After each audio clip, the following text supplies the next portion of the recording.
रौद्रावै नमो नित्यावै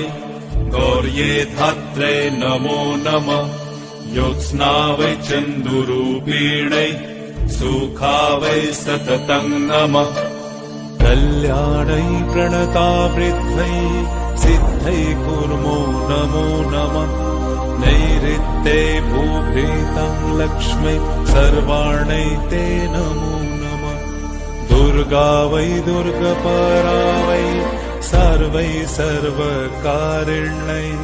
ध्याते तथैव कृष्णा वै पुंरा वै